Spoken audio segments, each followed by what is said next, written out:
రాజా రామ్మోహన్ రాయ్ గారు కుల నిర్మూలన కొరకు ప్రాకులాడారు, సాధించలేకపోయాడు. మహాత్మా గాంధీ కుల నిర్మూలన కొరకు ప్రయత్నం చేశారు, సాధించలేకపోయారు.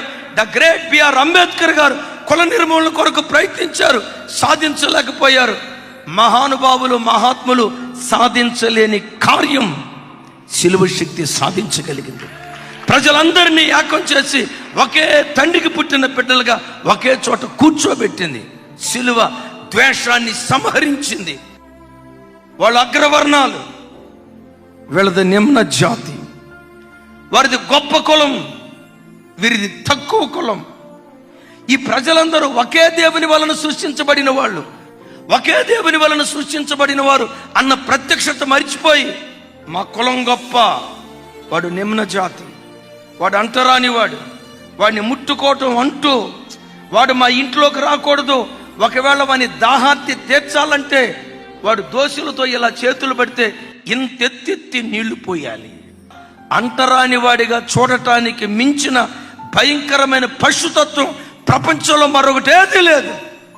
నా ప్రభు బిడ్డలారా, మా కులం పలానా, వీళ్ళ కులం పలానా, మేము అగ్రవర్ణం, వీళ్ళు నిమ్న జాతి, మాది గొప్ప కులం, వీళ్ళది తక్కువ కులం అని ప్రజలు విడిపోయి ఈ ప్రజల మధ్యలో ద్వేషం రగులుతూ ఉంటే యేసుక్రీస్తు సిలువ ఏం చేసిందో తెలుసా?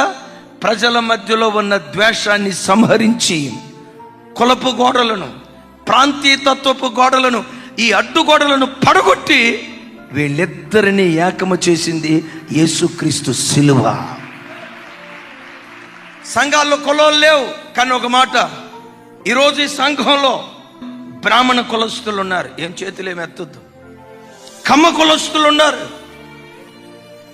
రెడ్డి కులస్తులు ఉన్నారు, వైశ్య కులస్తులు ఉన్నారు, కాపుల కులస్తులు ఉన్నారు, బీసీ కులస్తులు ఉన్నారు, ఎస్సీ కులస్తులు ఉన్నారు, ఎస్టీ కులస్తులు ఉన్నారు.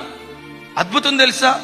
అన్ని కులాల వాళ్ళు ఒకే చోట కూర్చొని, ప్రక్కన కూర్చొని అన్నదమ్ముల మధ్యలోగా కలిసి ఒకే దేవుణ్ణి ఆరాధిస్తూ ఉన్నారు.